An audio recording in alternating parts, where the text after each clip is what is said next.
Ladies and gentlemen, welcome to Metropolis Radio. Today we have some very, very interesting news coming to us from The Hollywood Reporter, and that is Marvel suing to keep rights to Avengers characters from copyright termination.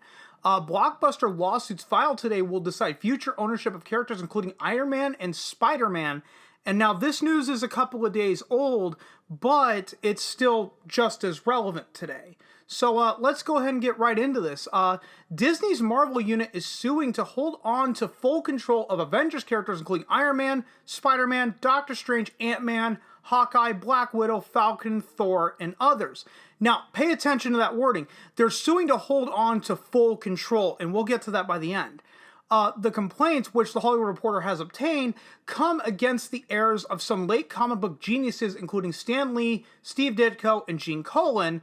The suit seeks declaratory relief that these blockbuster characters are ineligible for copyright termination as works were made for hire. If Marvel loses, Disney would have to share ownership of characters worth billions.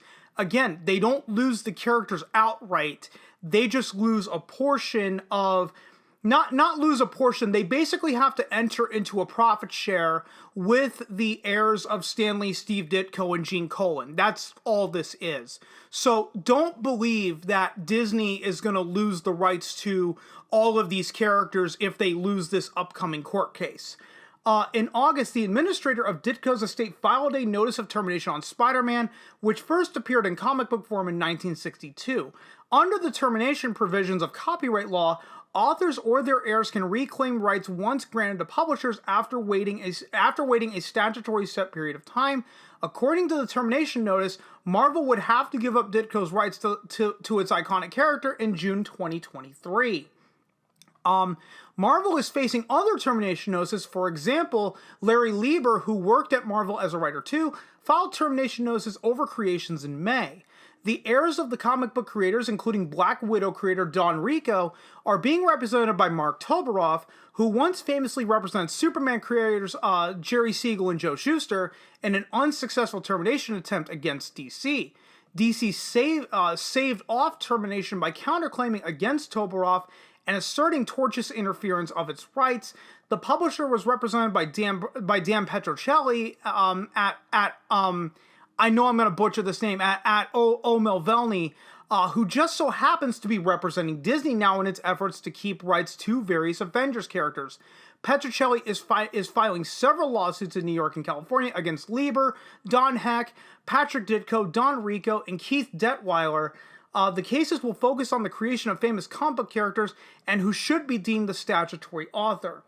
The litigation figures to focus on the Marvel method, a loose collaborative working atmosphere where initial ideas were briefly discussed with artists responsible for taking care of details. The Marvel method has been the subject of prior litigation, such as a dispute a decade back over Ghost Rider. And let's dig into that now that they've brought that up. And this happened all the way back in 2013, and that is Marvel's Ghost Rider legal victory overturned. The Second Circuit remands for trial the issue of who holds the rights to the popular comic book character. Comic book author Gary Friedrich has kept alive his long-running case against Marvel over the rights to Ghost Rider. Friedrich introduced Ghost Rider's origin story in 1972's Marvel Spotlight number 5 and mostly disappeared from the comic world in the late 1970s due to reported bouts of alcoholism. But a decade ago, he heard about a planned movie version of Ghost Rider, a motorcycle-riding superhero with supernatural powers and a flaming skull for a head, and asserted that he still controlled the rights to what has been over the years one of Marvel's most successful comic book franchises. In late 2011, after a movie starring Nicolas Cage had come out, they're referring to Ghost Rider Spirit of Vengeance. A federal judge ruled that Friedrich had handed over the rights to Marvel in contracts as a freelancer working for the studio in the 1970s. On Tuesday, the Second Circuit Court of Appeals vacated that ruling, saying that the judge had erred in granting summary judgment and that the contracts that Friedrich signed were ambiguous and needed further investigation at trial. And, damn it, a little bit of a dry throat. Like many contributors to Marvel's stable, Friedrich worked under the so-called Marvel method of creation, and in this dispute, Marvel asserted that the Ghost Rider characters and story were created through a collaborative process with Marvel personnel and resources. At primary issue in this case is who controls the renewal term of the Ghost Rider copyright. Copyright law confers multiple terms, an initial term of 28 years and a renewal term of 67 years. When Congress enacted changes to copyright law in the mid-70s, this is the Copyright Act of 1976, the purpose of the renewal term was to, quote, provide authors a second opportunity to obtain remuneration of their works and to renegotiate the terms of the grant once the value of the work has been tested. This is the important part right here. To renegotiate the terms of the grant once the value of the work has been tested. Basically, it's this idea of unequal bargaining. Basically, you have no idea what the value of your creation is until you release it out into the market. Now, and I brought up the example of the books of magic that Neil Gaiman wrote back in the early 90s. And you had J.K. Rowling a few years later write Harry Potter. Harry Potter goes on and becomes a worldwide phenomenon. But the books of magic is basically Harry Potter before Harry Potter. So why are the books of magic largely forgotten?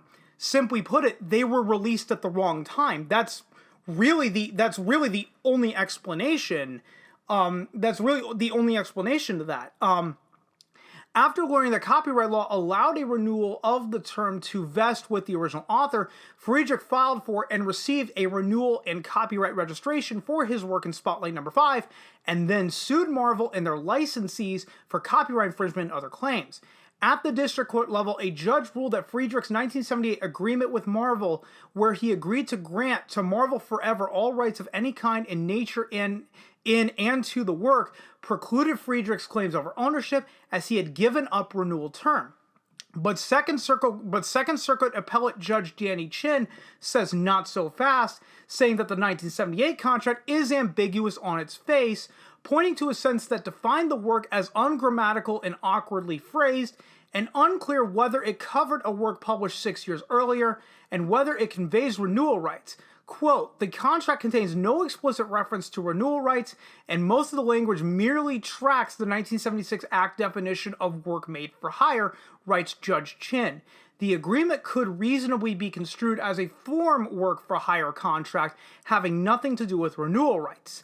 As the judge notes, there is a strong presumption against the conveyance of renewal rights, and in this decision, Judge Chin goes out of his way to give Friedrich the benefit of the doubt at the time of the 1978 deal.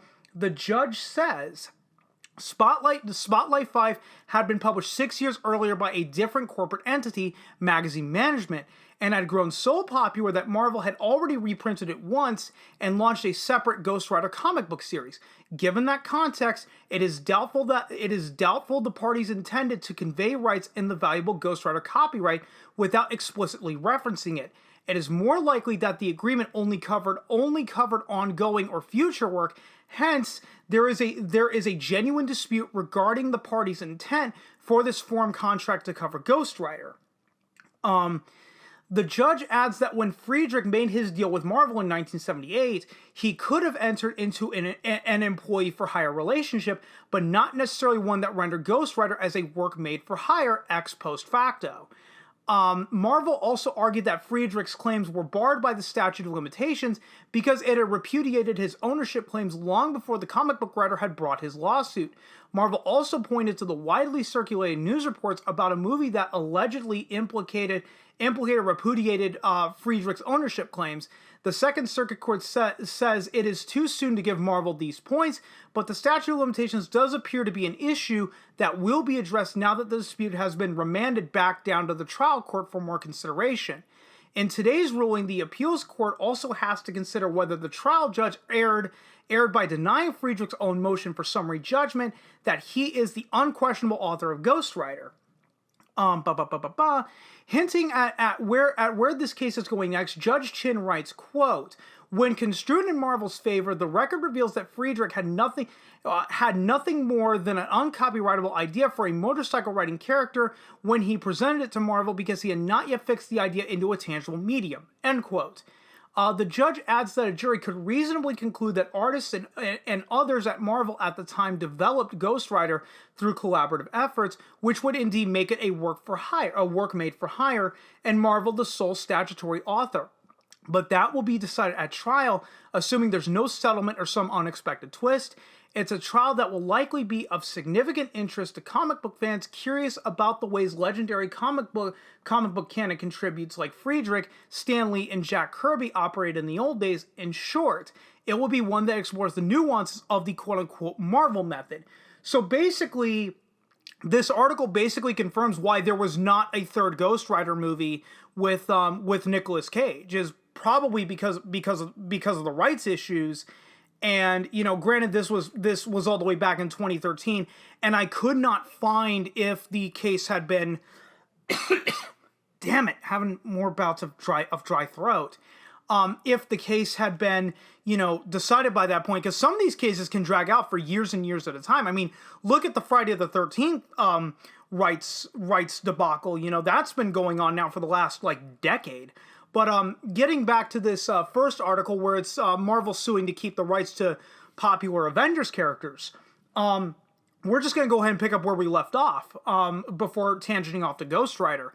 And it will again, for example, one of the complaints filed today asserts Marvel had the right to exercise creative control over Lieber's contributions and paid Lieber a per-page rate for his work. Toberoff has a lot of experience doing this type of case. Yes, and I believe Toberoff is also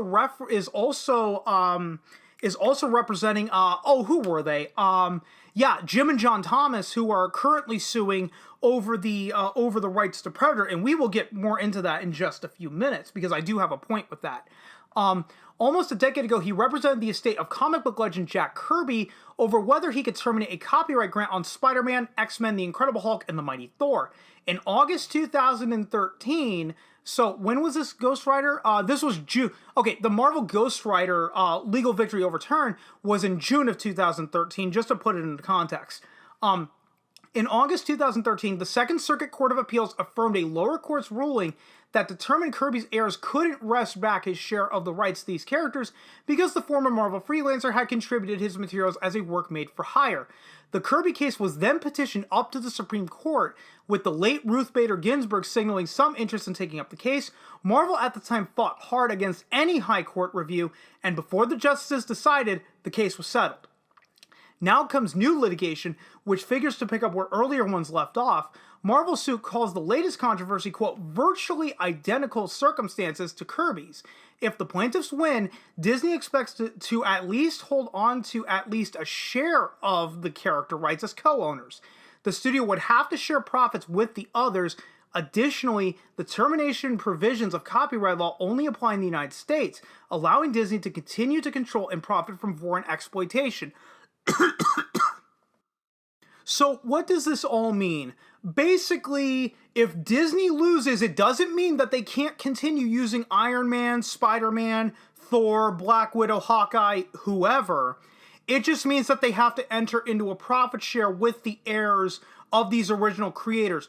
Oh, poor babies. But this is the Walt Disney Corporation, and they're wanting to get away from those deals. And the most perfect example, and I just brought this up about a minute ago, was the Predator lawsuit. With this article here, Predator screenwriters suing Disney to recapture the rights. Jim and John Thomas say Disney's hold on the franchise expires this week. Disney goes to court for the first time on the copyright termination front. This was back April 2021. And I'm not going to read this article in full, but I'm basically just going to give you the Cliff Notes version of what happened. So, okay, Jim and John Thomas say they served a termination notice all the way back in 2016. And for 4.5 years, they heard no objection. Basically, Disney, willful ignorance is not a legal defense. If you chose to not object, sucks for you.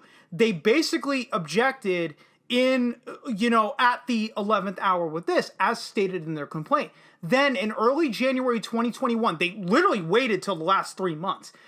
Defendants counsel, this would be Disney, unexpectedly contacted plaintiffs counsel, that would be the Thomas brothers, contesting the termination notice as supposedly untimely based on a theory that the 1986 grant of the screenplay underlying their Predator films allegedly qualified for the special delayed termination time window in Title 17 USC subsection 203A paragraph 3 intended for book publication grants.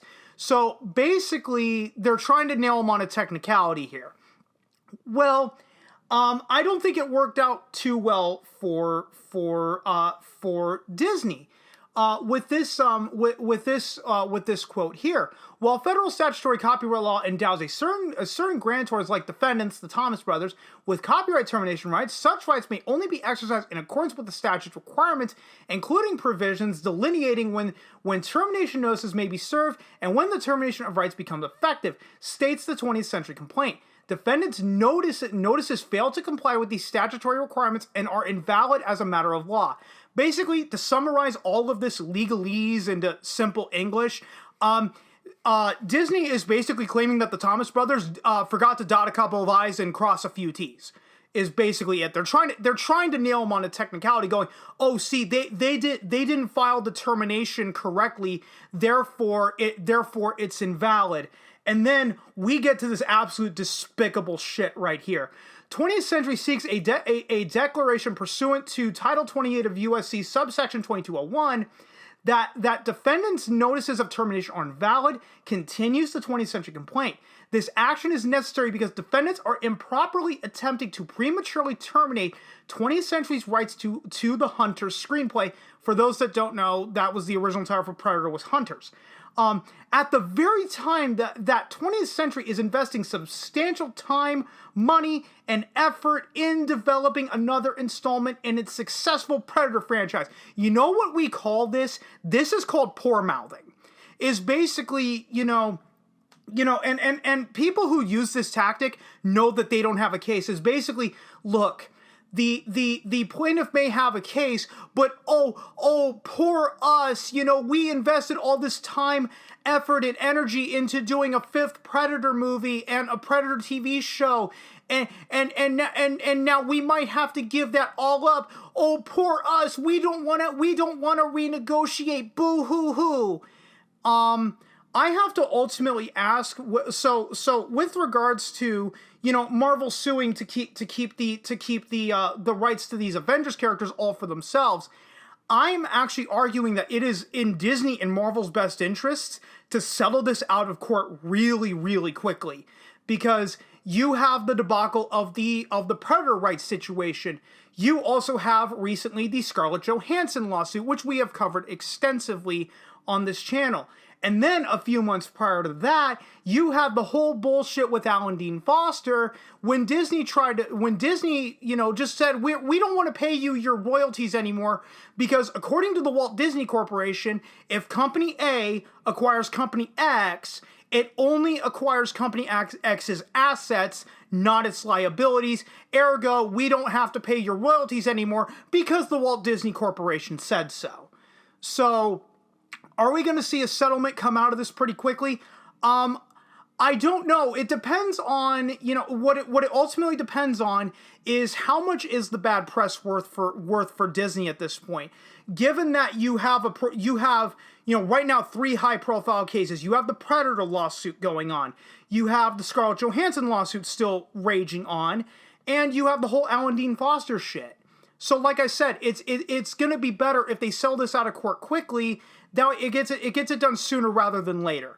And guys, that's pretty much all I got for you. That's pretty much all I got for you right now. If you stuck around this long, thanks so much for doing so. And if you've been following me long enough, I'm terrible at ending these videos, so I will just see you guys next time.